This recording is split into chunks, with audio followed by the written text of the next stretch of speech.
Hi friends, ಚರಿಯ ಮನೆ information desk ಕಡೆಯಿಂದ ಪ್ರೀತಿಯ ಸ್ವಾಗತ. ಭಾರತ ಹಳ್ಳಿಗಳ ದೇಶ, ಕೃಷಿಯಿಂದ ಸಮೃದ್ಧಿಗೊಂಡ ರಾಷ್ಟ್ರವೂ ಹೌದು. ರೈತರು ನಮ್ಮ ದೇಶದ ಬೆನ್ನೆಲುಬು. ಈ ಕಾರಣದಿಂದ ನಾವೆಲ್ಲರೂ ರೈತರನ್ನು ಅನ್ನದಾತರು ಅಂತಾನೆ ಕರಿತೇವೆ.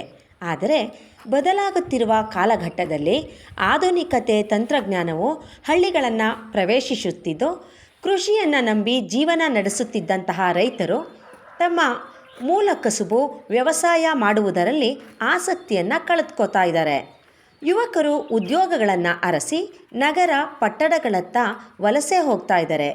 ಇಂದು ಪಟ್ಟಣ ಸಮೀಪ ಇರುವಂತಹ ಹಳ್ಳಿಗಳಲ್ಲಿ ರೈತರ ಹೊಲಗದ್ದೆಗಳು ಸೈಟು, ಅಪಾರ್ಟ್ಮೆಂಟ್ ಇನ್ನೂ ಮುಂತಾದ ಕಾಂಕ್ರೀಟ್ ಕಟ್ಟಡಗಳಾಗಿ ಮಾರ್ಪಾಡುಗಳಾಗುತ್ತಿವೆ.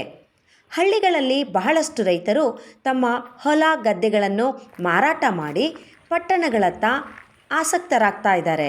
ಇಂತಹ ಪರಿಸ್ಥಿತಿಯ ನಡುವೆಯೂ ಹಳ್ಳಿಯ ಇಬ್ಬರು ಯುವ ರೈತ ಸಹೋದರರು ಕೃಷಿ, ಹೈನುಗಾರಿಕೆ, ಮೀನು ಕೃಷಿಯಲ್ಲಿ ತೊಡಗಿಸಿಕೊಂಡು ಇದರಿಂದ ಪ್ರಗತಿಯನ್ನು ಸಾಧಿಸುವ ಮೂಲಕ ಯುವ ರೈತ ಸಮುದಾಯಕ್ಕೆ ಮಾದರಿಯಾಗಿದ್ದಾರೆ. ಫ್ರೆಂಡ್ಸ್, ನಾವೀಗ ವಿಡಿಯೋ ಮಾಡ್ತಾ ಇರೋದು ಕೊಡಗು ಜಿಲ್ಲೆ ಸೋಮವಾರಪೇಟೆ ತಾಲೂಕಿನ ಆಲೂರು ಸಿದ್ದಾಪುರ ಗ್ರಾಮದಲ್ಲಿರುವ ರೈತ ಕುಟುಂಬವೊಂದರ ಯುವ ಸಹೋದರರಾದ ಕುಯಮುಡಿ ಚಂದನ್ ಗಣೇಶ್ ಮತ್ತು ಕುಯಮುಡಿ ಚೇತನ್ ಗಣೇಶ್ ಈ ಸಹೋದರರು ಮಾಡ್ತಾ ಇರುವಂತಹ ಕೃಷಿ ಕಾಯಕದ ಬಗ್ಗೆ ಬನ್ನಿ ಫ್ರೆಂಡ್ಸ್.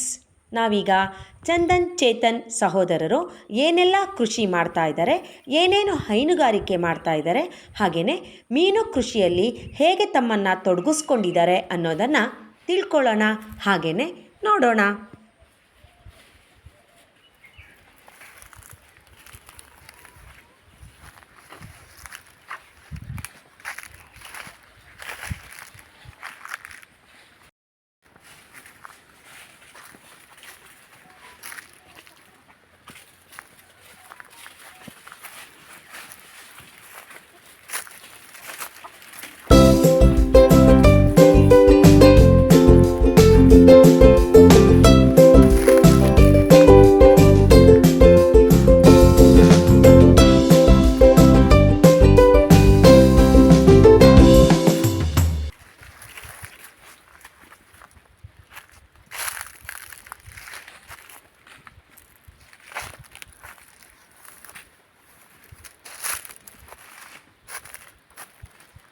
ಏನು ನಿಮ್ಮ ಹೆಸರು? ನನ್ನ ಹೆಸರು ಚಂದನ್.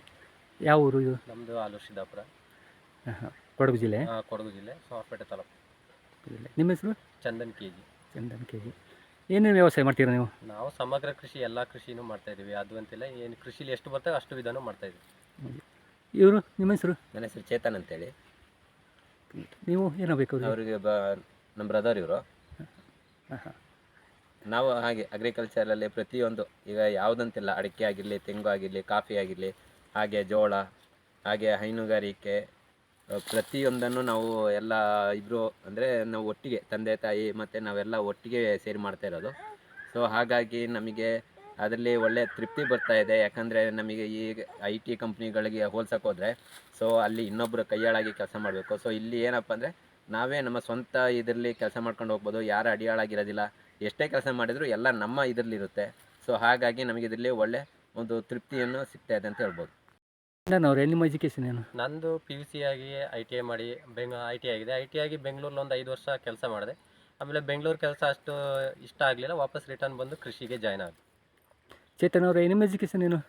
ನಮ್ಮದು ಸರ್ ಇದು MSW ಆಗಿ ಪೋಸ್ಟ್ ಗ್ರ್ಯಾಜುಯೇಷನ್ ಮಂಗಳೂರಲ್ಲಿ ಓದಿದ್ದು. MSW ಮುಗಿಸ್ಕೊಂಡು ಬೆಂಗಳೂರಲ್ಲಿ ಒಂದು 5 ವರ್ಷ ವರ್ಕ್ ಮಾಡಿದ್ವಿ ಕಂಪ್ನಿಯಲ್ಲಿ. ಸೊ ಅಲ್ಲಿಂದ ಕಂಪ್ನಿನ ಬಿಟ್ಟು ಕೊರೋನಾ ಟೈಮಲ್ಲಿ ಬಂದು ಪೂರ್ತಿ ಕೃಷಿಯಲ್ಲೇ ಇನ್ವಾಲ್ವ್ ಆಗಿದ್ವಿ. ಸೊ ಇವಾಗ ಯಾವುದೇ ಕಂಪ್ನಿಯಲ್ಲಿ ವರ್ಕ್ ಮಾಡೋದಕ್ಕಿಂತ ನಮ್ಮ ಅಗ್ರಿಕಲ್ಚರ್ ಏನು ನಾವು ರೈತರ ಬೆನ್ನೆಲುಬು ಅಂತ ಹೇಳ್ತೀವಿ ಕೃಷಿ, ಸೊ ಅದರಲ್ಲೇ ನಾವು ಒಳ್ಳೆಯ ರೀತಿಯಲ್ಲಿ ವರ್ಕ್ ಮಾಡ್ಕೊಂಡು ಹೋಗ್ತಾ ಇದ್ದರೆ ನಮಗೆ ಒಳ್ಳೆಯ ಒಂದು ಇನ್ಕಮನ್ನು ಅರ್ನ್ ಮಾಡ್ಬೋದು ಅಂತ ಹೇಳ್ಬೋದು. ಕೃಷಿ ನೀವೇನು ಮಾಡ್ತೀರಾ? ಕಾಫಿ ಇದೆ ಇಲ್ಲಿ ಕಾಣಿಸ್ತಿದ್ದೆ, ಬೇರೆ ಬೇರೆ ಏನು ಕೃಷಿ ಮಾಡ್ತೀರಂತ? ಕೃಷಿ ಬಂದುಬಿಟ್ಟು ಸರ್ ನಾವು ಇವಾಗ ಕಾಫಿ ಇದೆ, ಅದು ಬಿಟ್ಟರೆ ತೆಂಗು ಇದೆ, ಅದು ಬಿಟ್ಟರೆ ಜೋಳ ಇದೆ, ಹಾಗೆ ಹೈನುಗಾರಿಕೆನೂ ಇದೆ ನಮ್ಮದು, ಹಾಗೆ ಗೋಟ್ ಫಾರ್ಮಿಂಗು ಇದೆ, ಹಾಗೆ ಫಿಶ್ ಫಾರ್ಮು ಇದೆ. ಇದನ್ನು ಎಲ್ಲವನ್ನು ನಾವು ಮಾಡ್ಕೊಂಡು ಹೋಗ್ತಾ ಇದ್ದೀವಿ. ತೋಟ ಎಷ್ಟು ಎಕರೆ ಇದೆ ಸರ್? ನಮ್ಮದು ಟೋಟಲ್ ಬಂದು ಒಂದು 10 ರಿಂದ 12 ಎಕರೆ ಬರುತ್ತೆ ಟೋಟಲ್. ಒಂದು ಬೌಂಡ್ರಿ. ಆ ಬೌಂಡ್ರಿ ಒಳಗಡೆ ಎಲ್ಲ ಆದಂಥ ಸಮಗ್ರ ಕೃಷಿಯನ್ನು ಮಾಡ್ಕೊಂಡು ಹೋಗ್ತಾ ಇದ್ದೀವಿ ಸರ್. ನಿಮ್ಮ ಮನೆಯಲ್ಲಿ ಎಲ್ಲ ಕೆಲಸ ಮಾಡ್ತಿದ್ದಾರೆ ಅಗ್ರಿಕಲ್ಚರ್ ಕೆಲಸನೇ ಅಲ್ಲ ಬೇರೆ ಯಾರಾದರೂ? ಹೌದು, ನಮ್ಮ ಮನೇಲಿ ನಾವಿಬ್ಬರು ಅಣ್ಣ ತಮ್ಮದಿರು. ನಾವು ಅಷ್ಟೇ ಇಬ್ಬರೊಂದು ಮದುವೆಗೆ 4 ಜನ ನಾವು ಹೋಗ್ತೀವಿ. ನಮ್ಮ ಜೊತೆಗೆ ನಮ್ಮ ತಂದೆ ತಾಯಿನೂ ನಮ್ಮ ಜೊತೆ ಸೇಮ್ ನಾವೇನು ಕೆಲಸ ಮಾಡ್ತೀವಿ ಅದೇ ಕೆಲಸ ನಮ್ಮ ತಂದೆ ತಾಯಿ ಸಮೇತ ಮಾಡ್ತಾರೆ. ಲೇಬರ್ಸ್ಗಳೇನಾದ್ರು? ಲೇಬರ್ಸ್ ಯಾರು ಇಟ್ಕೊಂಡಿಲ್ಲ, ಎಲ್ಲ ಸ್ವಂತ ನಾವೇ ಮಾಡ್ಕೊಳ್ತಾ ಇದ್ವಿ. ಒಂದು ದಿವಸಕ್ಕೆ ಎಷ್ಟು ಲೇಬರರ್ ಎಷ್ಟು ಜನ ಬೇಕಾಗುತ್ತೆ ಅಂತ? ಲೇಬರ್ ನಾವು 6 ಜನ ಮನೇಲಿ ಕೆಲಸ ಮಾಡ್ತಿದ್ವಿ. ಅದೇ ನಾವು ಲೇಬರ್ ಇಟ್ಕೊಂಡು ಮಾಡಿದ್ರೆ ನಾವು 6 ಜನ ಮಾಡೋ ಕೆಲಸಕ್ಕೆ ಇನ್ನೂ 2 ಜನ ಎಕ್ಸ್ಟ್ರಾ ಬೇಕಾಗುತ್ತೆ, 8 ಜನ ಬೇಕಾಗುತ್ತೆ ಲೇಬರ್ ಇಟ್ಕೊಳ್ಳೋದಾದ್ರೆ. ನಾವು ಸ್ವಂತಾಗಿ ನಾವೇ 6 ಜನ ಕೆಲಸ ಮಾಡ್ಕೊಳ್ತೀವಿ ಅಂತ ಹೇಳೋದು. ನಾವು ಸ್ವಂತ ಮಾಡಿದರೆ ನಾವು ಎಷ್ಟೇ ಹೊತ್ತಿಗೆ ಎದ್ದು ಬೆಳಗ್ಗಿನ ಜಾವ ಬೇಗ ಎದ್ದು ಕೆಲಸ ಮಾಡಿದ್ರು ಅದು ನಮಗೆ. ಈ ಜನಗಳಂದ್ರೆ ಏನು ಹೇಳಿ, ಕರೆಕ್ಟ್ ಟೈಮಿಗೆ ಬರ್ತಾರೆ, ಅವ್ರು ಟೈಮ್ ಆದಾಗ ಹೋಗ್ತಾ ಇರ್ತಾರೆ. ಸೊ ನಾವಿಲ್ಲಿ ಎಷ್ಟೇ ವರ್ಕ್ ಮಾಡಿದ್ರು ಸಮೇತ ಇದು ನಮಗೆ ಸೇರಿರ್ತದೆ. ಹಾಗಾಗಿ ನಾವು ಲೇಬರ್ಗೆ ಯಾರಿಗೂ ಇನ್ವಾಲ್ವ್ಮೆಂಟ್ ಆಗಿಲ್ಲ, ಎಲ್ಲ ನಾವು ಸ್ವಂತ ಮಾಡ್ತಾ ಇರೋದು. ಅಲ್ಪ ಬೆಳೆ ಯಾವ್ದಾದ್ರು ಮಾಡ್ತೀರಾ? ಅಂದರೆ ಶುಂಠಿ ಈ ಥರ ಜೋಳ ಅಂತೆಲ್ಲ ಬೆಳೀತಾರಲ್ಲ? ಎಲ್ಲ ಅಲ್ಪ ಬೆಳೆನೂ ಮಾಡ್ತೀವಿ. ಈಗ ಜೋಳ ಈಗ ಆಲ್ರೆಡಿ ಹಾಕಿದ್ದೀವಿ, ಒಂದು 10-15 ಬ್ಯಾಗ್ ಜೋಳ ಹಾಕಿದ್ದೀವಿ. ಜೋಳ, ಭತ್ತ ಎಲ್ಲ ಅಲ್ಪಾವಧಿ ಬೆಳೆನೂ, ದೀರ್ಘಾವಧಿ ಬೆಳೆ, ಹೈನುಗಾರಿಕೆ ಆಮೇಲೆ ಕುರಿ ಸಾಕಣೆ, ಮೀನು ಎಲ್ಲ ಸಮಗ್ರವಾಗಿ ಏನು ಬರುತ್ತೆ ಕೃಷಿಲಿ ಎಲ್ಲನೂ ಮಾಡ್ತಾ ಇದ್ದೀವಿ. ಬನ್ನಿ ವೀಕ್ಷಕರೇ, ನಾವೀಗ ಮೀನು ಕೃಷಿಯ ಬಗ್ಗೆ ಕೇಳಿ ತಿಳ್ಕೊಳ್ಳೋಣ. ನೀವು ಮೀನು ಕೃಷಿಯನ್ನು ಎಷ್ಟು ವರ್ಷದಿಂದ ಮಾಡ್ತಿದ್ದೀರಾ? ಇದು ಸುಮಾರು ಒಂದು 3 ವರ್ಷ ಆಯ್ತು ಇವಾಗ ಶುರು ಮಾಡಿ. ಓಕೆ. ಅದರಲ್ಲಿ 2 ಬೆಳೆ ತೆಗೆದಿದ್ವಿ. ಇದು ಇವಾಗ ತೆಗೆದ್ರೆ 3ನೇ ಬೆಳೆ. ಓಕೆ. ನಿಮಗೆ ಮೀನು ಮರಿನ ಎಲ್ಲಿಂದ ತಗೊಂಡು ಬರ್ತೀರಾ ನೀವು? ನಾನು ಮೊದಲು ಹಾರಂಗಿ, ಗೊರೂರು ಮಾಮೂಲಿ ಗೌರ್ಮೆಂಟ್ ಸಪ್ಲಿಮೆಂಟನ್ನೇ ತಗೊಳ್ತಾ ಇದ್ದೆ. ಈ ಸಲ ರೀಸೆಂಟಾಗಿ ಸ್ವಲ್ಪ ಕೋಲ್ಕತ್ತಾದ ಪರಿಚಯ ಆಗಿ ಅವರಿಂದ ಮರಿಗಳನ್ನ ತರಿಸಿದ್ದೀನಿ. ಅದೇನು ಹಾರ್ವೆಸ್ಟಿಂಗ್ ಏನು ಮಾಡಿಲ್ಲ, ಈಗ ನೋಡಬೇಕು ನೆಕ್ಸ್ಟ್ ಇಳುವರಿ ಗ್ರೋತ್ ಹೇಗಿದೆ ಅಂತ ನೋಡಬೇಕು ಅಷ್ಟು. ಅಂದನವರೇ, ಇದು ಎಷ್ಟು ಹೇಗೆ ಅಂತ ಅಂದರೆ ಇದು ಕ್ವಿಂಟಲ್ ಯಾವ ರೀತಿ ಬೆಳೀತದೆ ಅಂತ ಒಂದು? ಈಗ ನಾನು ಟೋಟಲಿ ಈ ಕೆರೆ ಇದು ಮರಿಗಳನ್ನ ಮೇಲ್ಗಡೆ ಒಂದು ಚಿಕ್ಕ ಕೆರೆ ಇದೆಯಲ್ಲ ನಿಮಗೆ ತೋರಿಸಿದ್ನಲ್ಲ, ಆ ಕೆರೆಯಲ್ಲಿ ತಂದ ಚಿಕ್ಕ ಮರಿಗಳನ್ನ ಬಿಟ್ಟು ಒಂದು ವರ್ಷ ಡೆವಲಪ್ಮೆಂಟ್ ಆದಮೇಲೆ ಈ ಕೆರೆಗೆ ಶಿಫ್ಟ್ ಮಾಡ್ತೀನಿ. ಆಲ್ರೆಡಿ ಇದರಲ್ಲಿ ಬೆಳೆದಂಥ ದೊಡ್ಡ ಮೀನುಗಳನ್ನ ಹಾರ್ವೆಸ್ಟಿಂಗ್ ಮಾಡಿದ್ಮೇಲೆ ಅಲ್ಲಿ ಇರುವಂಥ ಚಿಕ್ಕದು ಒಂದು 1/4 kg ಅರ್ಧ kg ಬೆಳೆದಿರುತ್ತೆ, ಅದನ್ನ ತಂದು ಈ ಕೆರೆಗೆ ಶಿಫ್ಟ್ ಮಾಡಿ 1 year ಕಳೆದ ತಕ್ಷಣ ಇಲ್ಲಿಂದ ಹಾರ್ವೆಸ್ಟಿಂಗ್ ಮಾಡಲಾಗುತ್ತೆ. ಅದು ಸುಮಾರು ನನಗೆ 2 kg ಹಿಡಿದು 5 kgವರೆಗೂ ಗ್ರೋತ್ ಬರುತ್ತೆ. ಅದರಲ್ಲಿ ನನಗೆ ಹೆಚ್ಚಾಗಿ ಗ್ರಾಸ್ ಕಾರ್ಪ್ ಒಂದು ಮಾತ್ರ ಹೆವಿ ಗ್ರೋತ್ ಬರೋದು, ಇನ್ನೆಲ್ಲ ಮಾಮೂಲಿ 1-1.5 ಬರುತ್ತೆ. ಗ್ರಾಸ್ ಕಾರ್ಪ್ ಒಂದು ಮಾತ್ರ ನಮಗೆ ಒಂದು 5 kg 6 kgವರೆಗೆ ಬರುತ್ತೆ. ಅಂದರೆ ಅದಕ್ಕೆ ಏಜು ಅಲ್ಲಿ ಒಂದು 8 ಮಂತ್ ಕಳೆದಿರುತ್ತೆ, ಇಲ್ಲಿ ಒಂದು ಆಗುತ್ತೆ 1.5 ಮಂತ್ ಒಂದು ಆಗಿರುತ್ತೆ, 1.5 years ವರ್ಷ ಆಗಿರುತ್ತೆ. ಯಾವ ತಳಿ ಇದು ಮೀನು? ನಾನಲ್ಲಿ ಈಗ ಆಲ್ರೆಡಿ ಎಲ್ಲ ತಳಿಗಳನ್ನ ಬಿಟ್ಟಿದ್ದೀನಿ. ರೋವು, ಕಾಮನ್ ಕಾರ್ಪು, ಮೃಗಾಲು, ಗ್ರಾಸ್ ಕಾರ್ಪು ಎಲ್ಲ ಬಿಟ್ಟಿದ್ದೀನಿ. ಈಗ ಹೊಸದಾಗಿ ಈ ಸರ್ತಿ ರೂಪ್ಚಂದು ಮತ್ತು ಬ್ಲ್ಯಾಕ್ ಕಾರ್ಪ್ 2 ತಳಿ ಹೊಸದಾಗಿ ಬಿಟ್ಟಿದ್ದೀನಿ. ಅದರಲ್ಲಿ ನನಗೀಗ ಹೆಚ್ಚಿನಾಗಿ ಕಾಣ್ತಾ ಇರೋದು ಕಾಟ್ಲಾ ಮತ್ತು ಗ್ರಾಸ್ ಕಾರ್ಪು, ರೂಪ್ಚಂದ್ 3, ಆಮೇಲೆ ತಿಲಾಪಿ 4 ತಳಿ ಗ್ರೋತ್ ಇದೆ, ಇನ್ನೂ 3 ತಳಿ ಗ್ರೋತ್ ಇಲ್ಲ. ಅದರಿಂದ ನೆಕ್ಸ್ಟ್ ಈ ಸಲ ಹಾರ್ವೆಸ್ಟ್ ಮಾಡಿದ ತಕ್ಷಣ ಎಲ್ಲ ತೆಗೆದು ಗ್ರಾಸ್ ಕಾರ್ಪು ಮತ್ತು ಇದು ಕಾಟ್ಲಾ ಮತ್ತು ತಿಲಾಪಿಯ ರೂಪ್ಚಂದ್ ಮಾತ್ರ ಬೆಳೆಯೋಣ ಅಂತಿದ್ದೀನಿ. ನೆಕ್ಸ್ಟ್ ಎಲ್ಲ 3 ತಳಿ ಬೇಡ. ಯಾವ ತಳಿ ಹೆಚ್ಚು ಇಳುವರಿ ಸಿಗುತ್ತೆ? ಹೆಚ್ಚು ಇಳುವರಿ ಅಂದರೆ ನಮಗೆ ಸಿಗೋದು ಗ್ರಾಸ್ ಕಾರ್ಪ್ ಒಂದೇ. ಯಾಕಂದರೆ ಅದು ನ್ಯಾಚುರಲ್ ಆಗಿ ನಾವು ಇಲ್ಲಿ ಸುತ್ತ ಹುಲ್ಲು ಬೆಳೆದಿರೋದ್ರಿಂದ ಹುಲ್ಲನ್ನು ಅದಕ್ಕೆ ಹಾಕ್ತೀವಿ. ಆ ಹುಲ್ಲು ತಿನ್ನುತ್ತೆ, ನ್ಯಾಚುರಲ್ ಆಗಿ ನಾವು ಕೊಡುವಂಥ ಸಪ್ಲಿಮೆಂಟ್ರಿ ಫೀಡನ್ನು ಎರಡೂ ಯೂಸ್ ಆಗೋದ್ರಿಂದ ಅದು ಗ್ರೋತ್ ಚೆನ್ನಾಗಿ ಬರುತ್ತೆ. ಇನ್ನು ಮಾಮೂಲಿ ಇರೋ ಮೀನುಗಳಿಗೆಲ್ಲ ನಾವು ಇರೋ ಸಪ್ಲಿಮೆಂಟ್ರಿ ಫೀಡ್ ಕೊಟ್ಟೇ ಬೇಕು, ಅದು ನ್ಯಾಚುರಲ್ ನಾವು ಬೇರೆ ಏನು ಫೀಡ್ ಕೊಡೋಕ್ಕಾಗಲ್ಲ. ಅದರಿಂದ ಗ್ರಾಸ್ ಕಾರ್ಪ್ ಒಂದು ನಮಗೆ ಗ್ರೋತ್ ಬರುತ್ತೆ. ಇಳುವರಿ ಹೇಗೆ ಅಂತ? ಎಷ್ಟು ಕ್ವಿಂಟಲ ಹೆಂಗೆ ಬರುತ್ತೆ? ಈ ಕೆರೆಯಲ್ಲಿ ನನಗೆ ತೆಗ್ದಿರೋದು ಅಂದರೆ ಕಳ್ಸಲಿ 2 ಟನ್ ತೆಗ್ದಿದ್ದೀನಿ. ಈ ಸಲ ಒಂದು 3 ಟನ್ ಅಕ್ಸೆಪ್ಟ್ ಮಾಡಿದ್ದೀನಿ. ಇನ್ನು ಹಾರ್ವೆಸ್ಟಿಂಗ್ ಮಾಡಿಲ್ಲ, ನೋಡ್ಬೇಕು, ಇನ್ನೊಂದು 2 months ಬಿಟ್ಟು ಹಾರ್ವೆಸ್ಟ್ ಮಾಡಬೇಕು. ಇದು ಹಾರ್ವೆಸ್ಟ್ ಆದ ತಕ್ಷಣ ಅಲ್ಲಿ ಮೇಲ್ಗಡೆ ಇರೋ ಹೇಳಿದ್ನಲ್ಲ ಚಿಕ್ಕ ಕೆರೆ, ಆ ಕೆರೆಯಲ್ಲಿ ಇರೋಂಥ ಮರಿಗಳನ್ನ ತಂದು ಇದಕ್ಕೆ ಹಾಕ್ತೀನಿ. ನೆಕ್ಸ್ಟ್ ಅಲ್ಲಿಂದ ಸೀಡ್ಸ್ ಜೂನಿಗೆ ಮಳೆಗಾಲ ಶುರುವಾದಾಗ ಸೀಡ್ಸ್ ತಂದು ಚಿಕ್ಕ ಮರಿನ ಅಲ್ಲಿ ಹಾಕ್ತೀನಿ. ಮರಿ ಎಷ್ಟು ಮರಿ ಬಿಟ್ಟಿದ್ದು ನೀವು? ಯಾವ ರೀತಿ ಅಂತದ್ದು ಮರಿ ಎಲ್ಲ ಚಿಕ್ಕದು ಫಿಂಗರ್ಲಿಂಗ್ ಸೈಜು 1 ಇಂಚು 2 ಇಂಚು. ನಮಗೆ ಒಂದು ಮರಿಗೆ 2 ರೂಪಾಯಿ ತಗೊಳ್ತಾರೆ ಅವರು. ನಾವು ಇಲ್ಲಿ ಅದನ್ನ ಫೀಡ್ ಹಾಕಿ ಬೆಳೆಸ್ತೀವಿ. ಅದು ಎಲ್ಲ ಮರಿಗಳು ಅಷ್ಟೇ ಇರೋದು, 2 ಇಂಚ್ ಮರಿಗಳನ್ನೇ ತಗೊಳ್ಳೋದು. ತುಂಬ ದೊಡ್ಡ ಮರಿ ದೂರದಿಂದ ತಂದು ತರೋಕ್ಕೆ ಕಷ್ಟ, ತಂದಿದ್ದು ಡ್ಯಾಮೇಜ್ ತುಂಬ ಡ್ಯಾಮೇಜ್ ಬರುತ್ತೆ. ಚಿಕ್ಕ ಮರಿ ತಂದಷ್ಟು ನಮಗೆ ಮರಿ ಡ್ಯಾಮೇಜ್ ಕಡಿಮೆ ಇದೆ. ನೀವು ಮೀನು ಮರಿಯನ್ನು ಎಲ್ಲಿಂದ ತಂದಿದ್ದು? ಈ ಸರಿ ಎಲ್ಲ ಕೋಲ್ಕತ್ತಾದಿಂದ ತಂದಿದ್ದೀನಿ. ಕೋಲ್ಕತ್ತಾದಿಂದ ತಂದು ಬಿಟ್ಟಿದ್ದೀನಿ. ಇನ್ನು ಗ್ರೋತ್ ಏನು ನೋಡಿಲ್ಲ, ನೆಕ್ಸ್ಟಿಗೆ ನೋಡಬೇಕು. ಮಾರ್ಕೆಟಿಂಗ್ ಹೇಗೆ ಇದು ಮಾರ್ಕೆಟಿಂಗ್ ವ್ಯವಸ್ಥೆ? ಮಾರ್ಕೆಟಿಂಗು ನಾವು ಇಲ್ಲೇ ಲೋಕಲಲ್ಲೇ ಮಾಡೋದಾದರೆ ಹಬ್ಬ ಇಂಥ ದಿನಗಳಲ್ಲಿ ಆಗಿ ಹಿಡಿಯೋದಾದರೆ ಹಬ್ಬ ಅಂಥ ದಿನಗಳಲ್ಲಿ ಹಿಡಿದು ಹಾರ್ವೆಸ್ಟಿಂಗ್ ಮಾಡಿದರೆ ಹೋಗುತ್ತೆ. ಇಲ್ಲಾಂದರೆ ನಾವು ಹೋಲ್ಸೇಲಾಗಿ ಕೊಡೋದಾದ್ರೆ ಯಾರು ರೀಸೇಲ್ ವ್ಯಾಪಾರಿಗಳು ಇರ್ತಾರೆ ಅವರಿಗೆ ಹೋಲ್ಸೇಲಾಗಿ ಕೊಡ್ತೀವಿ. ಫಸ್ಟು ಹಬ್ಬಗಳು ಹೇಳ್ತೀವಿ, ಉಳಿದಿದ ಮುನ್ನ ಎಲ್ಲ ಹೋಲ್ಸೇಲಾಗೆ ಕೊಟ್ಬಿಡ್ತೀವಿ.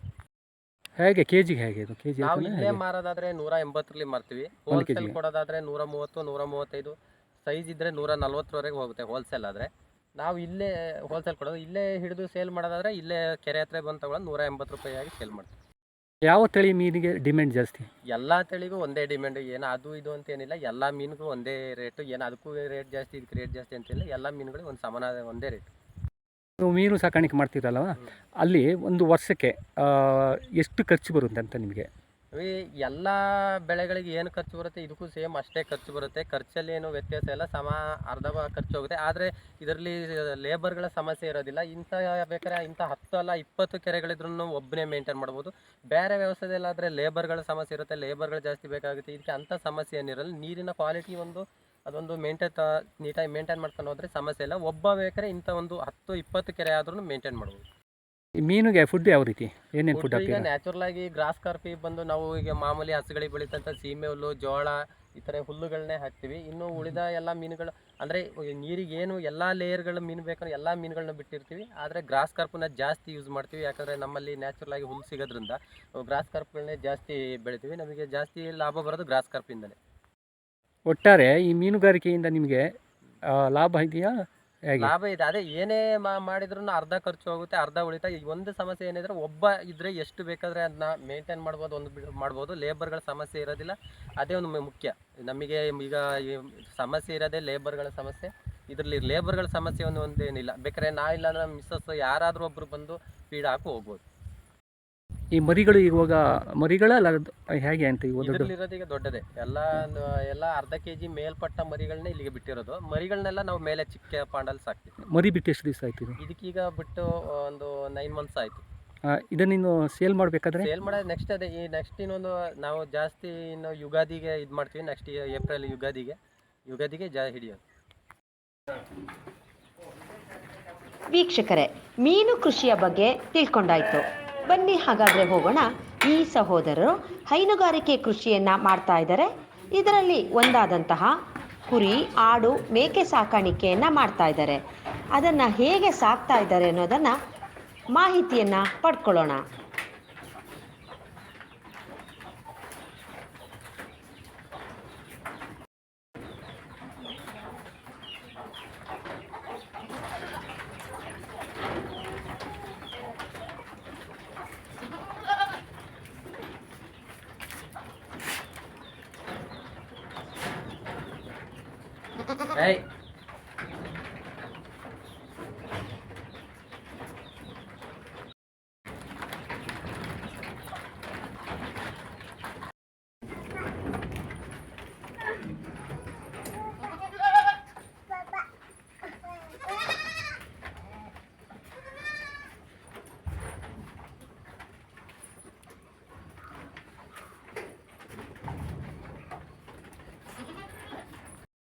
ಅವರೇ ಕುರಿಗಳು ಎಷ್ಟಿದ್ದಾವೆ ಸರ್? ಕುರಿಗಳು ಆಲ್ಮೋಸ್ಟ್ ನಮ್ಮ ಹತ್ರ ಇವಾಗ ಒಂದು 40 ಇದ್ದಾವೆ. ಕುರಿನೂ ಇದೆ, ಹಾಗೆ ಮೇಕೆಗಳು ಟೋಟಲ್ ಒಂದು 65 ಇದ್ದಾವೆ ಸರ್.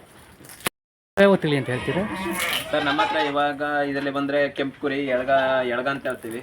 ಹಾಗೆ ಕೆಂಪು ಕುರಿಗಳಿದ್ದಾವೆ. ಹಾಗೆ ಕಲರ್ ಬಂದಂಥ ಇವೆಲ್ಲ ಚಿತ್ರದುರ್ಗದಿಂದ ತಂದಂಥ ಮರಿಗಳು. ಇವು ಪರಶುರಾಂಪುರ ಮರಿ ಅಂತೇಳಿ ಬರ್ತವೆ. ಸೊ ಹಾಗೆ ಇವಾಗೆಲ್ಲ ಮರಿ ಹಾಕಿದ್ದಾವೆ, ಇಲ್ಲಿ ಕಾಣ್ಬೋದು. ಎಲ್ಲ ಸಣ್ಣ ಚಿಕ್ಕ ಮರಿಗಳಿದ್ದಾವೆ. ಅವೆಲ್ಲ ಈಗ 1 ತಿಂಗಳು, 1.5 ತಿಂಗಳು, 2 ತಿಂಗಳಾಗಿದೆ. ಹಾಗೆ ಬಂದರೆ ಇದು ಡಾರ್ಫರ್ ಅಂತ, ಇದು ಈಗ ತಂದೊಂದು 4-5 ತಿಂಗಳಾಗಿದೆ. ಸೊ ಇದು ನಾವು ಬ್ರೀಡಿಂಗ್ ಪರ್ಪಸ್ ತಂದಿರೋದು. ಸೊ ಏನಪ್ಪ ಅಂದರೆ ಇದರಲ್ಲಿ ನಾವು ಕ್ರಾಸ್ ಮಾಡಿಸಿದರೆ ಇದರಲ್ಲಿ ಮರಿಗಳು ಸ್ವಲ್ಪ ವೆಯ್ಟ್ ಗೇನ್ ಜಾಸ್ತಿ ಬೀಳ್ತವೆ. ಸೊ ಅದಕ್ಕೋಸ್ಕರ ತಂದಿದ್ದೀವಿ. ಇದೊಂದು 26 kg ಮರಿ, F2 ಜನ್ರೇಷನ್ ತಂದಿರೋದು. ಒಂದು 60,000 ಆಗಿದೆ ಅದಕ್ಕೆ. ಹಾಗೆ ಬಂದರೆ ಸರ್, ಇಲ್ಲಿ ಬಂದರೆ ನಾವು ಇದು ಎಳ್ಗಮರಿ ಅಂತ ಹೇಳ್ಬೋದು. ನಾವು ಇವಾಗ ಒಂದು 15ರಿಂದ 20 ದಿವಸ ಆಯಿತು ಇವು ತಂದು. ಆಲ್ಮೋಸ್ಟ್ ಒಂದು 15 ಮರಿಗಳನ್ನ ತಂದಿದ್ದೀವಿ. ಇವೆಲ್ಲ ಗಂಡು ಮರಿಗಳು. ಸೊ ನಾವು ನೆಕ್ಸ್ಟ್ ಬಕ್ರೀದಿಗೆ ರೆಡಿ ಮಾಡ್ತಾ ಇದ್ದೀವಿ. ಸೊ ಹಾಗೆ ಇದರಲ್ಲಿ ನೋಡಿ ಸರ್, ಎಲ್ಲ ಇವಾಗ ನಾವು ತಂದಿದ್ದು ಒಂದು 10,000 ಅಂತ ಮರಿಗಳು. ಇವೆಲ್ಲ ಕೋಡ್ ಬಂದಿದೆ ನೋಡಿ. ಯಾಕಪ್ಪ ನಾವು ಕೋಡ್ನ ಯಾಕೆ ಬರಬೇಕು ಅಂತ ಹೇಳಿದ್ರೆ ನಮಗೆ ಇವು ಕೆಲವೊಂದು ಸರಿ ಏನು ಮಾಡ್ತಾರೆ ಹಾಲು ಕುಡಿಯೋ ಮರಿಗಳನ್ನ ಕೊಡ್ತಾರೆ. ಸೊ ನಮಗೆ ಅವಾಗ ಏನಾಗುತ್ತೆ ಅಂದರೆ ಮೇವುಗಳು ಸರಿಯಾಗಿ ತಿನ್ನಲ್ಲ, ಅವು ಹಾಲು ಕುಡ್ಕೊಂಡು ಇರ್ತವೆ ಮರಿಗಳು. ಮೇವು ತಿನ್ನೋ ಟೈಮಲ್ಲಿ ಸರಿಯಾಗಿ ಡೈಜೆಷನ್ ಆಗಲ್ಲ, ಬೇದಿ ಮಾಡ್ಕೊಳ್ಳೋಂಥ ಸಂಭವ ಇರುತ್ತೆ. ಸೊ ಆಗ ಮರಿಗಳೇನಾಗುತ್ತೆ ಸಾವನ್ನ ಸಂಭವ ಜಾಸ್ತಿ ಇರುತ್ತೆ. ಸೊ ಹಾಗೆ ನಡೀತಾರೆ. ಒಂದು ವೈಟ್ ಮರಿ ಇದೆ, ಅದು ಬಂದು ಬಿಜಾಪುರ ತಳಿ ಮೌಳಿ ಅಂತೇಳಿ ಬರುತ್ತೆ. ಅದು ಒಳ್ಳೆ ತೂಕ ಬರುತ್ತೆ ಹಾಗೂ ಹೈಟ್ ಬರುತ್ತೆ. ಸೊ ಅದು ಏನಿಲ್ಲ ಅಂದರೆ ಸರ್ ಒಂದು ವರ್ಷಕ್ಕೆ ಒಂದು ನಾವು 60ರಿಂದ 70 kg ಬರುತ್ತೆ ನಮ್ಮ ಮೇಂಟೆನೆನ್ಸಲ್ಲಿ. ಸೊ ಮಿನಿಮಮ್ ಇಲ್ಲ ಅಂದರೆ 100-120 kg ಗಂಟ ಬರುತ್ತೆ ಸರ್. ಅದೀಗ ನಮ್ಮದೊಂದು ಮರಿ. ಸೊ ಹಾಗೆ ಬಂದರೆ ಆ ಕಡೆ ರ್ಯಾಕಲ್ಲಿ ಹಾಗೆ ನೋಡಿ ಸರ್, ಇದರಲ್ಲೇ ಬಂದರೆ ನಮಗೆ ಇದರಲ್ಲೇ ನೋಡಿ ಮೌಳಿ ಇವು ಎಲ್ಲ ಪ್ಯೂರು. ಇದರಲ್ಲಿ ಒಂದು ಕೆಂದುಗುರಿ ಇದೆ ಕೆಂಪುದು. ಇದು ನೋಡಿ ಸರ್, ಇದು ನಾವು ಫಸ್ಟು ಬೆಂಗಳೂರಿಂದ ತಂದಂಥವು ಕುರಿಗಳು 2 ತಂದಿದ್ದೆ. ಸೊ ಅದರಲ್ಲಿ ಇವಾಗ ಬ್ರೀಡಿಂಗ್ ಆಗಿ ಮರಿ ಹಾಕಿ ನಮ್ಮ ಹತ್ರ ಇವಾಗ ಒಂದು 7-8 ಆಗಿದ್ದಾವೆ. ಸೊ ನೋಡಿ ಇದೊಂದು ಪ್ಯೂರು ಮೌಳಿ, ಇದು ಅಷ್ಟೇ. ಸೊ ಇವೆಲ್ಲ ಇವಾಗ ಪ್ರೆಗ್ನೆನ್ಸಿ ಇದ್ದಾವೆ. ಇನ್ನೇನಿನ್ನೊಂದು ವಾರ 10 ದಿವಸದಲ್ಲಿ ಮರಿ ಆಗ್ತವೆ. ಸೊ ಏನಪ್ಪ ಅಂದರೆ ಇದರಲ್ಲಿ ಮೌಳಿಗೂ ನಮ್ಮ ಕೆಂಪು ಕುರಿಗೂ ಹೋಲಿಸಿದ್ರೆ ಸರ್, ಒಂದು ಮೌಳಿ ಇದರಿಂದ ಕೆಂಪು ಕುರಿಗೆ ಕ್ರಾಸ್ ಆದರೆ ಒಂದು 5ರಿಂದ 10 kg ವೇರಿಯೇಷನ್ ಬರುತ್ತೆ. ಸೊ ಎಳಕ ಕೆಂಪು ಕುರಿಗೆ ಕ್ರಾಸ್ ಆದರೆ 5 kg ಡೌನ್ ಇರುತ್ತೆ. ಅದೇ ನಮ್ಮ ವೈಟ್ ಮೌಳಿಯಿಂದ ಕೆಂಪು ಕುರಿಗೆ ಕ್ರಾಸ್ ಆದರೆ ಮರಿಗಳು 5 kg ಜಾಸ್ತಿ ಬರುತ್ತೆ ತೂಕ. ಸೊ ಇವೆಲ್ಲ ಅವಕ್ಕೆ ಕ್ರಾಸ್ ಆಗಿ ಹುಟ್ಟಿರೋಂಥ ಮರಿ. ಇವರಲ್ಲಿ ಪ್ಯೂರ್ ಬಂದ್ಬಿಟ್ಟು ಒಂದು 4-5 ಇದಾವೆ ನೋಡಿ, ಇವೆರಡು ಪ್ಯೂರ್ಗಳು. ಸೊ ಮತ್ತು ಇನ್ನೆಲ್ಲ ಬಂದು ನಾರ್ಮಲ್ ಇದ್ದಾವೆ. ಇವು ಆಡ ಇವು ಸರ್ ಇವೆಲ್ಲ ಆಡು ಮೇಕೆಗಳು. ಸೊ ಇದರಲ್ಲಿ ಬಂದ್ಬಿಟ್ಟು ಜಮ್ನಾಪರಿ ಇದೆ, ಬೀಟಲ್ ಇದೆ, ಮತ್ತು ಸೌತ್ ಆಫ್ರಿಕನ್ ಬಾಯರ್ ಇದೆ. ಸೊ ಹಾಗೆ ನಾಟಿನೂ ಇದ್ದಾವೆ ಇದರಲ್ಲಿ. ಸೊ ಇದರಲ್ಲಿ ಬಂದು ಈ ಬ್ರೌನ್ ಟ್ಯಾನ್ ಇದೆಲ್ಲ ಇದು ಸೌತ್ ಆಫ್ರಿಕನ್ ಬಾಯರು. ಸೊ ಹಾಗೆ ಇದು ಬೀಟಲ್, ಇದು ಜಮ್ನಾಪರಿ. ಸೊ ಹಾಗೆ ಅಲ್ಲಿ ಮರಿಗಳು ಇದ್ದಾವೆ, ಇದರಲ್ಲೂ ಮರಿ ಹಾಕಿದ್ದಾವೆ. ಸೊ ಹಾಗೆ ನೋಡಿ ಸರ್, ಇದು ನಾವೀಗ ಸೈಲೇಜನ್ನು ಹಾಕ್ತಾ ಇರೋದು. ಸೊ ಇದು ಜೋಳದ ಸೈಲೇಜ್ ತಂದಿದ್ದೀವಿ. ಮೇಕೆಗಳಿಗೆ ಮತ್ತು ಕುರಿಗಳಿಗೆ ಇದು ತಿಂದರೆ ಏನಪ್ಪ ಅಂದರೆ ಇದು ಒಳ್ಳೆ ಪೌಷ್ಟಿಕಾಂಶ ಸಿಗುತ್ತೆ ಇದರಿಂದ. ಸೊ ಇದರಲ್ಲಿ ಏನಪ್ಪ ಅಂದರೆ ಜೋಳದ ಅಂಶ ಜಾಸ್ತಿ ಇರೋದ್ರಿಂದ ವೆಯ್ಟ್ಗಳು ಚೆನ್ನಾಗಿ ಬೀಳುತ್ತೆ ಹಾಗೂ ಕುರಿಗಳು ದಷ್ಟಪುಷ್ಟವಾಗಿ ಬರ್ತಾ ಇರ್ತವೆ. ಸೊ ಆದ್ದರಿಂದ ನಾವೇನು ಮಾಡ್ತೀವಿ, ನೇಪಿಯರು ಹಾಕ್ತೀವಿ, ಜೋಳದ್ದು ಸೈಲೇಜು ಹಾಕ್ತೀವಿ, ಹಾಗೆ ಹಸಿ ಮೇವನ್ನು ನಾವು ಇದನ್ನ ಕಟ್ ಮಾಡಿ ಚಾಪ್ ಕಟ್ ಮಾಡಿ ಹಾಕ್ತಾ ಇರ್ತೀವಿ. ಹೀಗೆ ಒಂದು ಕರೆಕ್ಟ್ ಟೈಮಿಗೆ ಹೀಟಿಗೆ ಬರ್ತವೆ, ಮರಿಗಳು ಹಾಕ್ತಾ ಇರ್ತವೆ. ಸೊ ಇದರಿಂದ ಯಾವುದೇ ಇದರಲ್ಲೂ ಲಾಸ್ ಆಗಲ್ಲ. ಕುರಿ ಸಾಕಾಣಿಕೆ ಎಷ್ಟು ಟೈಮಿಂದ ಮಾಡ್ತಿದ್ದೀರಾ ಸರ್? ನಾವು ಸುಮಾರು ಒಂದು 3 years ಆಯಿತು. ಆ್ಯಕ್ಚುಲಿ 4 years ಆಯ್ತು ಅನ್ಬೋದು. ನಾವು ಬೇಸಿಕಲಿ ಫಸ್ಟು ಕೆಳಗಡೆ ನೆಲದಿಂದ ಸ್ಟಾರ್ಟ್ ಮಾಡಿರೋದು. ನಾವೇನೋ ಈ ಸೆಟ್ಟನ್ನು ಮಾಡಿರಲಿಲ್ಲ. ಸೊ ನಾವು ಹಾಗೆ ಯೂಟ್ಯೂಬಲ್ಲಿ ನೋಡ್ತಾ ನಾವು ಈ ಸೆಟ್ ಮಾಡಲೇಬೇಕಂತೇಳಿ ಇದೊಂದು ಆಗಿ 1 year ಕಂಪ್ಲೀಟ್ ಆಯಿತು ಸರ್ ಈಗ ಮಾಡಿ. ಅಷ್ಟ ಗಂಟೆ ಕೆಳಗಡೆ ನೆಲದಲ್ಲೇ ಮಾಡ್ತಾಯಿದ್ವಿ. ಸೊ ನೆಲದಲ್ಲಿ ಏನಪ್ಪ ಅಂದರೆ ನಮಗೆ ಇಷ್ಟು ಕ್ಲೀನ್ನೆಸ್ ಬರಲ್ಲ. ಏನಂದರೆ ಕೆಳಗಡೆ ಕೆಲವೊಂದು ಕಾಯಿಲೆ ಡಿಸೀಸ್ಗಳು ಜಾಸ್ತಿ ಬರ್ತವೆ. ಸೊ ನಾವು ಈ ಥರ ಅಟ್ಟಣಿಕೆ ಮಾಡೋದ್ರಿಂದ ನಮಗೆ ಈ ಫೈಬರ್ ಮೆಟಲ್ಸ್ಗಳಲ್ಲಿ ಓಡಾಡುವಾಗ ಈ ನೀಟಾಗಿರುತ್ತೆ ಹಾಗೂ ಯಾವುದೇ ಕಾಯಿಲೆಗಳು ಯಾವುದೇ ಇದು ಬರೋದಿಲ್ಲ ಸರ್. ಈ ಕುರಿ ಸಾಕಾಣಿಕೆ ಮಾರಾಟ ಹೇಗೆ ಸರ್? ಕೆಲವರು ಇವಾಗೆಲ್ಲ ಕುರಿ ಸಾಕಾಣಿಕೆ ನಾವು ಎಷ್ಟು ಮಾಡಿದರೂ ಸಾಕಾಗಲ್ಲ. ನಮ್ಮ ಮೀಟ್ ಪರ್ಪಸ್ ಆಗಲಿ, ನಾವು ಕೆಲವೊಂದು ಹಬ್ಬಗಳು, ಕೆಲವೊಂದು ಬಕ್ರೀದ್ಗಳಿಗೆ ಎಲ್ಲ ಫೋನ್ ಮಾಡಿ ಕೇಳ್ತಾ ಇರ್ತಾರೆ. ಎಲ್ಲೆಲ್ಲಿಂದ ಬೆಂಗಳೂರು, ಮೈಸೂರು, ಮಡಿಕೇರಿಯಿಂದ ಎಲ್ಲ ಫೋನ್ ಮಾಡಿ ಬಂದು ಇಲ್ಲಿಗೆ ಬಂದು ಆನ್ ಸ್ಪಾಟ್ ಬಂದು ತಗೋಗ್ತಾರೆ ಸರ್. ನಾವು ಲೈವ್ ಹುಂಡಿ ತೂಕ ಲೆಕ್ಕದಲ್ಲಿ ಕೊಡ್ತೀವಿ. ಸೊ ಕೆಲವರೆಲ್ಲ ಫೋನ್ ಮಾಡಿ ಕೇಳ್ತಾ ಇರ್ತಾರೆ, ಕೆಲವು ಬುಕ್ಕಿಂಗು ಮಾಡಿ ಹೋಗ್ತಾರೆ ಸರ್. ಹೇಗೆ ಕೆಜಿನ ಲೆಕ್ಕ? ಸರ್ ಇದು ಆಡು ಬಂದರೆ ನಾವು 400 ಕೊಡ್ತೀವಿ ಲೈವ್ ಹುಂಡಿ. ಒಂದು ಕೆಜಿಗೆ 400 ಲೆಕ್ಕದಲ್ಲಿ ಅದು ಟೋಟಲ್ ತೂಕ ಮಾಡಿದ ಎಷ್ಟಿದೆ ಅಷ್ಟು ಲೆಕ್ಕದಲ್ಲಿ ಲೈವ್ ವೆಯ್ಟು ಕೊಡ್ತೀವಿ. ಇನ್ನು ಕುರಿ ಬಂದರೆ ಸರ್ ಅದು ಒಂದು 380ರಿಂದ 390 ಗಂಟೆ ಕೊಡ್ತಾಯಿದ್ದೀವಿ ಅದು ಸರ್ ಕೆಜಿ ಲೆಕ್ಕದಲ್ಲಿ. ಹೇಗೆ ಈಗ ಕುರಿ ಸಾಕಾಣಿಕೆಯಿಂದ ಪ್ರಾಫಿಟ್ ಇದೆಯಾ ನಿಮಗೆ? ಇಲ್ಲ ಸರ್, ಪ್ರಾಫಿಟ್ ಇದೆ ಸರ್. ಏನೇ ಆದರೂ ನಾವು ಸ್ವಂತ ಕರೆಕ್ಟಾಗಿ ಮಾಡ್ಕೊಂಡು ಹೋದರೆ ಯಾವುದೇ ಥರದಲ್ಲಿ ಲಾಸ್ ಇಲ್ಲ. ಸೊ ಯಾಕಪ್ಪ ಅಂದರೆ ನಾವು ಕುರಿಯನ್ನು ಬ್ರೀಡಿಂಗ್ ಮಾಡಿ ನಾವೇ ಬ್ರೀಡ್ ಮಾಡಿದರೆ ಒಂದು ಸ್ವಲ್ಪ ಇನ್ಕಮ್ ಜಾಸ್ತಿ ಅಂತ ಹೇಳ್ಬೋದು. ಯಾಕಂದರೆ ನಾವು ಹೊರಗಡೆ ಹೋಗಿ ಮರಿ ತರೋದ್ರಿಂದ ನಮಗೆ ಮರಿಗಳಿಗೆ ಇನ್ವೆಸ್ಟ್ಮೆಂಟ್ ಜಾಸ್ತಿ ಆಗುತ್ತೆ. ಸೊ ಏನಪ್ಪ ನಾವು ಬ್ರೀಡಿಂಗ್ ಮಾಡಿದ್ರೆ ಅಂದರೆ ಆ ಮರಿಗೆ ಇನ್ವೆಸ್ಟ್ಮೆಂಟ್ ಇರಲ್ಲ. ಸೊ ನಮಗೆ ಪ್ರಾಫಿಟ್ ಜಾಸ್ತಿ ಇರುತ್ತೆ. ಸೊ ಓವರಾಲ್ ಆಗಿ ನಮಗೆ ಕುರಿಗಳಲ್ಲಿ ಇನ್ಕಮ್ಮು ಜಾಸ್ತಿ ಇರುತ್ತೆ. ಯಾಕಂದರೆ ನಾವು ಬರೀ ಕುರಿ ಒಂದರಲ್ಲೇ ಇನ್ಕಮ್ ಲೆಕ್ಕ ಹಾಕೋಗೋಗಲ್ಲ. ಯಾಕಂದರೆ ಗೊಬ್ಬರ ಇರುತ್ತೆ, ಇಕ್ಕೆ, ಅದರಲ್ಲಿ ಪ್ರತಿಯೊಂದು ಲೆಕ್ಕ ಹಾಕಿದಾಗ ನಮಗೆ 50-50 ಪ್ರಾಫಿಟ್ ಚೆನ್ನಾಗಿ ಸಿಗುತ್ತೆ ಸರ್. ಇದು ನೀವೇ ಮಾಡೋದಲ್ಲ, ಕಾರ್ಮಿಕರು ಇರ್ತಾರೆ? ಇಲ್ಲ ಸರ್, ನಾವಿಲ್ಲಿ ಯಾವುದೇ ಲೇಬರ್ಸ್ಗಳನ್ನು ಅಡಾಪ್ಟ್ ಮಾಡ್ಕೊಂಡೇ ಇಲ್ಲ. ನಾವಿಲ್ಲಿ ಟೋಟಲ್ ಫ್ಯಾಮಿಲಿ, ನಮ್ಮ ತಂದೆ ತಾಯಿ ಮತ್ತು ನಮ್ಮ ಬ್ರದರು, ನಾನು ಎಲ್ಲ ಮದುವೆ ಆಗಿದ್ವಿ. ನಮ್ಮ ಮಿಸ್ಸಸ್ಸು ಹಾಗೂ ಅತ್ತಿಗೆ ಎಲ್ಲ ಪ್ರತಿಯೊಬ್ಬರು ಇದರೊಳಗೆ ಇನ್ವಾಲ್ವ್ ಆಗಿದ್ವಿ. ಯಾವುದೇ ಒಬ್ಬ ಲೇಬರ್ಗಳನ್ನ ಇಟ್ಕೊಂಡಿಲ್ಲ ಸರ್. ಯಾಕಂದರೆ ಲೇಬರ್ಗಳು ಇಟ್ಕೊಂಡ್ರೆ ಆಯಾ ಟೈಮ್ ಕೆಲಸ ಮಾಡಿ ಹೋಗ್ತಾರೆ. ಸೊ ಇಲ್ಲಿ ನಾವು ಎಷ್ಟೊತ್ತಿಗೆ ಬೇಕಾದ್ರೂ ಬಂದು ಮಾಡ್ಬೋದು, ಏನು ಬೇಕಾದರೂ ಮಾಡ್ಬೋದು. ಯಾವುದೇ ರೀತಿ ವರ್ಕ್ ಮಾಡಿದ್ರು ನಾವು ಒಂದು ಯಾವುದೇ ಒಂದು ಕಾಯಿಲೆ ಆಗಲಿ ಏನೇ ಇಂಜೆಕ್ಷನ್ ಆಗಲಿ ಎಲ್ಲ ನಾವೇ ಮಾಡ್ಕೊಳ್ತೀವಿ. ಯಾವುದೇ ಪ್ರಾಬ್ಲಮ್ ಇರಲ್ಲ. ನಾವು ಏನೇ ಸಣ್ಣ ಪ್ರಾಬ್ಲಮ್ ಆಯಿತು ಅಂದರೆ ಡಾಕ್ಟ್ರುಗಳಿಗೆ ಇಲ್ಲ ಕಂಪೌಂಡರ್ಗಳಿಗೆ ಫೋನ್ ಮಾಡಿ ಕೇಳ್ಕೊಳ್ತೀವಿ. ಅವರು ಇಂಥ ಮೆಡಿಸನ್ ಅಂತ ಹೇಳ್ತಾರೆ. ಸೊ ನಾವು ಅಂಥ ಮೆಡಿಸನನ್ನು ನಾವು ಇಂಜೆಕ್ಷನ್ ಮಾಡ್ಕೊಳ್ತೀವಿ ಸರ್. ಹೇಗೆ ಬೆಳಿಗ್ಗೆ ಸರ್ ಫುಡ್ ಬಂದುಬಿಟ್ಟು ನಾವು ಬೆಳಿಗ್ಗೆ ಮಧ್ಯಾಹ್ನ ಸಂಜೆ ಹಾಕ್ತೀವಿ. ಬೆಳಿಗ್ಗೆ ಫಸ್ಟು ಮೆಕ್ಕೆಜೋಳ ಹಾಕ್ತೀವಿ. ಮೆಕ್ಕೆಜೋಳ ಹಾಕಿ ಒಂದು ಅರ್ಧ ಗಂಟೆ ಬಿಟ್ಟ ಮೇಲೆ ನಾವು ನೇಪಿಯರ್ನ ಹಾಕ್ತೀವಿ. ಯಾಕಂದರೆ ನಮ್ಮದು ನೇಪಿಯರ್ನ ಕಟ್ ಮಾಡಿ ಚಾಪ್ ಕಟ್ರ್ ಮಾಡಿ ಎಲ್ಲ ದೋಣಿಗಳಿಗೆ ಹಾಕ್ತೀವಿ. ನೇಪಿಯರ್ ತಿಂದಾದ್ಮೇಲೆ ಮಧ್ಯಾಹ್ನ ಬಂದರೆ ನಾವು ಇದು ಸೈಲೇಜ್ ಹಾಕ್ತೀವಿ. ಈಗ ಮುಸ್ಕಿನ ಜೋಳದ ಸೈಲೇಜನ್ನು ಹಾಕ್ತೀವಿ. ಮಧ್ಯಾಹ್ನ ಸಂಜೆ ಸೈಲೇಜ್ ಹಾಕ್ತೀವಿ ಸರ್. ಈವರೆಗೆ ಸಹೋದರರು ಮಾಡಿರುವಂತಹ ಕುರಿ, ಮೇಕೆ, ಆಡು ಸಾಕಾಣಿಕೆಯ ಬಗ್ಗೆ ತಿಳ್ಕೊಂಡಾಯ್ತು. ಬನ್ನಿ ವೀಕ್ಷಕರೇ, ಸಹೋದರರು ಮಾಡಿರುವಂತಹ ಹಸು ಸಾಕಾಣಿಕೆ ಬಗ್ಗೆ, ರಾಸುಗಳು ಯಾವ್ಯಾವ ಅಂತ ಹೇಳ್ತೀರಾ ನೀವು? ಯಾವ ಹಸುಗಳ ತಳಿಗಳನ್ನ ಸಾಕಾಣಿಕೆ ಮಾಡ್ತಾ ಇದ್ದಾರೆ ಇವುಗಳ ಬಗ್ಗೆ ಮಾಹಿತಿ ಪಡ್ಕೊಳ್ಳೋಣ. ಇದೊಂದು HF, ಹಾಗೆ ಇದು ಸಮೇತ HF. ಇದು ಬಂದು ಜೆರ್ಸಿ, ಇದೊಂದು ಜೆರ್ಸಿ ಆಗುತ್ತೆ. ಇದು ಸಮೇತ HF. ಹಾಗೆ ಇದು ಬಂದರೆ ಇದು ಆಲ್ ಬ್ಲ್ಯಾಕ್ HF ಇದು ಬರುತ್ತೆ. ಹಾಗೆ ಇವು ಎರಡು ಈಗ ಪಡ್ಡೆಗಳು. ಇದು ಈಗ ಗಬ್ಬ ಇದೆ. ಇದೊಂದು 4 months ಆಯಿತು ಗಬ್ಬ. ಇದು HF. ಹಾಗೆ ಇದು ಸಮೇತ HF ಇನ್ನು 1 month ಬೇಕು ಇದು ಕರುವಾಕೋದಕ್ಕೆ. ಹಾಗೆ ಇವು ಎರಡು ಬಂದರೆ ನಾಟಿ. ಈಗ ಎಲ್ಲ ಕಡೆ HF ಜೆರ್ಸಿ ಆದ್ರೆ ಅದ್ರ ಜೊತೆಗೆ ನಾವು ಎರಡು ನಾಟಿನೂ ಇದೆ. ಸೊ ನಾಟಿ ಜೆರ್ಸಿ ಎರಡು ಮಿಕ್ಸ್ ಇದರಲ್ಲಿ ಇರೋದು. ಇವೆರಡು ಗಬ್ಬ ಇದ್ದಾವೆ ಸರ್. ಇದು ಬಂದುಬಿಟ್ಟು ನಾನು ಇವಾಗ ರೀಸೆಂಟಾಗಿ ಬೆಂಗಳೂರಿಂದ ತಂದಿದ್ದು. ಸೊ ಇದು ಆಲ್ಮೋಸ್ಟ್ ಇದು ಪಂಜಾಬ್ ಕಟ್ಸ್ಗಳು. ಇವು 3 ಪಂಜಾಬ್ ಕರು ಎಲ್ಲ ಒಂದು 10 months ಆಗಿದೆ. ಸೊ ಇದು ಪಂಜಾಬ್ ಕರು ಬಂದು ಇದು ಪಂಜಾಬಿಂದ ಬಂದು ಒಂದು 8 ತಿಂಗಳು ಬೆಂಗಳೂರಲ್ಲಿ ಇತ್ತು. ಸೊ ಬೆಂಗಳೂರಲ್ಲಿ ಅಡ್ಜಸ್ಟ್ ಆಗಿದೆ ಅನ್ನೋ ಕಾರಣಕ್ಕೆ ನಾನು ಈಗ ತಂದಿದ್ದೀನಿ. ಸೊ ಇದು ಬಂದು HF. ಇದು ಅಷ್ಟೇ, ಇದು ಪಂಜಾಬ್ ಕರು. ಸೊ ಅದು ಸಮೇತ ಪಂಜಾಬ್ ಕರು. ಸೊ ಏನಪ್ಪ ಡಿಫ್ರೆನ್ಸ್ ಅಂದರೆ ಸರ್, ನಮ್ಮ HFಗೂ ಇದಕ್ಕೂ ಇದು 7s ಬಂದುಬಿಟ್ಟು 7,500 ರೂಪಾಯಿ. ಯುನಿಕ್ 7s ಅಂತ ಬರುತ್ತೆ. ಒಂದು 7 ಬಂದು 7,500 ರೂಪಾಯಿ. ಸೊ ನಾನು ಈ 3 ಕರುಗಳನ್ನು ನಾನು ಬೆಂಗಳೂರಿಂದ ತಂದಿದ್ದು. ಒಂದೊಂದು ಕರುಗಳಿಗೆ 80,000 ಬಿದ್ದಿದೆ ಸರ್. ಒಂದು HF. ಸೊ ಇದು ಅಷ್ಟೇ, ಇದೊಂದು ಟೈಮಿಂಗ್ ಒಂದು 8 ಲೀಟರ್ ಆಗಿದೆ. ಸೊ ಹಾಗೆ ಇದು ಜೆರ್ಸಿ. ಸೊ ಇದು ಅಷ್ಟೇ, ಇದು ಇವಾಗ ಬಂದು ಒಂದು ಟೈಮಿಗೆ 5 ಲೀಟರ್ಸ್ ಹಾಲು ಕರೀತದೆ. ಸೊ ಇದು ಬಂದ್ಬಿಟ್ಟು ಸೊ ಇದು ಅಷ್ಟೇ, ಒಂದು ಟೈಮಿಗೆ ಒಂದು 12 ಲೀಟರ್ ಹಾಲು ಬರ್ತಾಯಿದೆ. ಸೊ ಇವಾಗ ಏನು ಮಿಷಿನ್ ಹಾಕಿ ಹಾಲು ಕರೀತಾ ಇದ್ದೀವಿ HF ಇದು. ಸೊ ಅದರಲ್ಲಿ ಈಗ ಒಂದು ಟೈಮಿಗೆ ಇವಾಗ ಕರು ಹಾಕಿ ಸೊ ಇವಾಗ ಒಂದು 15 ಲೀಟ್ರ್ ಬರುತ್ತೆ ಒಂದು ಟೈಮಿಗೆ. ಇನ್ನು ಒಂದು ತಿಂಗಳಲ್ಲಿ ಕರು ಆಗ್ತದೆ. ಸೊ ಹಾಗೆ ಇದು ಇವಾಗ ಒಂದು 4 months ಪ್ರೆಗ್ನೆಂಟ್ HF. ಇವೆಲ್ಲ ಏನಿದೆ ಅಂದರೆ ಫಸ್ಟ್ನೇ ಸೋಲನೆ ಒಂದು 25ರಿಂದ 30 ಲೀಟರ್.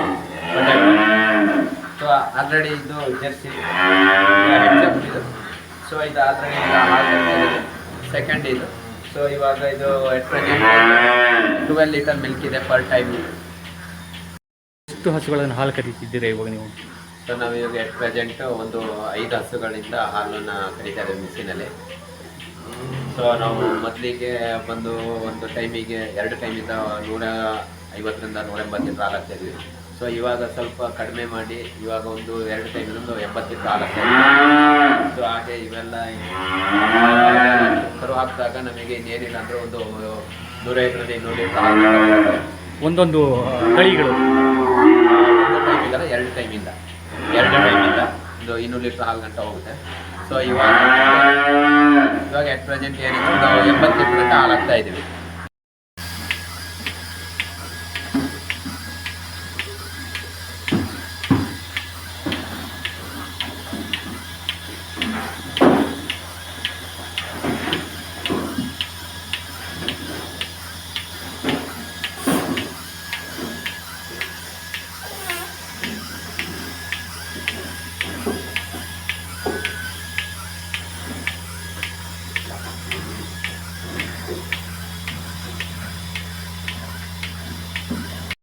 ಹಾಲು ಇಲ್ಲಿ ಡೈರಿ ಇದೆಯಾ ಇಲ್ಲಿ? ಹಾಂ ಸರ್, ನಮಗೆ ಇಲ್ಲಿ ಈಗ ಒಂದು ಆಲೂರು ಸಿದ್ದಾಪುರದಲ್ಲೇ ಒಂದು ಡೈರಿ ಇದೆ, KMF ಇದೆ. ಸಂಜೆ ಒಂದು 7 ಗಂಟೆ ಒಳಗಡೆ ಹಾಲು ಹಾಕಬೇಕು. ಮಾರ್ನಿಂಗ್ ಅಷ್ಟೇ 7 ಗಂಟೆ ಒಳಗೆ ಹಾಲು ಹಾಕಬೇಕು. ನಮಗೆ ಇಲ್ಲೇ ನಿಯರ್ ಆಗುತ್ತೆ, ಒಂದು ಅರ್ಧ ಕಿಲೋಮೀಟ್ರ್ ಇದೆ ಸರ್. ಇದಕ್ಕೆ ಫುಡ್ ಏನು ಹಾಕ್ತೀರಾ? ಸರ್ ನಾವು ಇದಕ್ಕೆ ಬಂದು ಫೀಡ್ ಹಾಕ್ತೀವಿ 2 ಟೈಮು. ಈಗ ಬೆಳಿಗ್ಗೆ ಮತ್ತು ಸಂಜೆ ಫೀಡ್ ಹಾಕ್ತೀವಿ. ಹಾಗೆ ಅಂದರೆ ಡ್ರೈ ಫೀಡ್ ಕೊಡೋದು. ಈಗ ನೀರಿಗೆ ಏನು ಮಿಕ್ಸ್ ಮಾಡಲ್ಲ, ಡ್ರೈ ಫೀಡು ಬಂದುಬಿಟ್ಟು ಈಗ ಒಂದು 3 kg ಫೀಡ್ ಹಾಕಿದರೆ ಒಂದು ಪಾಲಿಸೋಡ್ 1 ಡಬ್ಬಿ, ಹಾಗೆ ಒಂದು 2 ಇಡೀ ಹಿಂಡಿ ಹಾಕ್ತೀವಿ. ಅದೆಲ್ಲ ಡ್ರೈ ಫೀಡೇ ಕೊಡೋದು ನಾವು.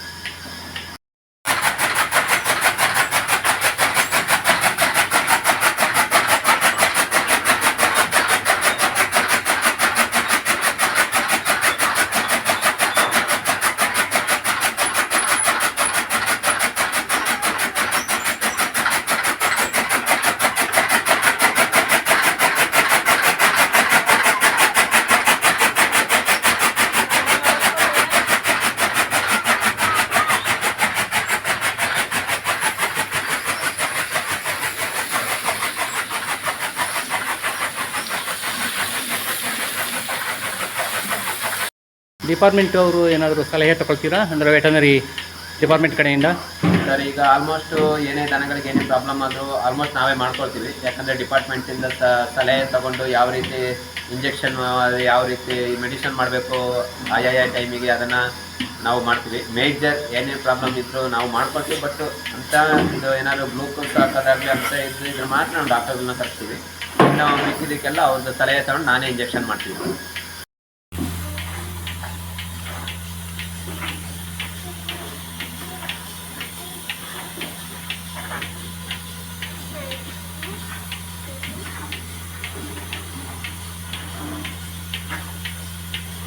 ಸೇವ್ ಮಾಡ್ಕೊಳ್ಳಿ. ಕೇಳಿದ್ರಲ್ಲ, ನಮ್ಮ ತಂದೆ ಹಾಗೆ ಗಣೇಶ್ ಕೆ ನೋಡಿದ್ರಲ್ಲ ಸ್ನೇಹಿತರೆ, ನಿಮಗೆ ಈ ವಿಡಿಯೋ ಇಷ್ಟ ಆಗಿದ್ರೆ ಚರಿಯನ್ ಮನೆ ಇನ್ಫಾರ್ಮೇಷನ್ ಡೆಸ್ಕನ್ನು ಸಬ್ಸ್ಕ್ರೈಬ್ ಆಗಿ, ಹಾಗೆ ನಮ್ಮ ಮುಂದಿನ ವಿಡಿಯೋಗಳಿಗೆ ಕಾಯ್ತಾ ಇರಿ. ನಮಸ್ಕಾರ, ಮುಂದಿನ ವಿಡಿಯೋದಲ್ಲಿ ಭೇಟಿಯಾಗೋಣ. ಪುರುಷನ್, ಹಾಗೆ ಅವ್ರ ಮಗಳು ತನಿಷಿ ಅಂತೇಳಿ. ಸೊ ಹಾಗೆ ನನ್ನ ಹೆಸರು ಚೇತನ್ ಅಂತ. ಹಾಗೆ ಇವರು ನಮ್ಮ ಮಿಸ್ಸಸ್ ಜಯಸುಧಾ ಕೇಸಿ. ಸೊ ಹಾಗೆ ಇದು ನನ್ನ ಮಗ ಬಂದ್ಬಿಟ್ಟು ರಿಷಿ.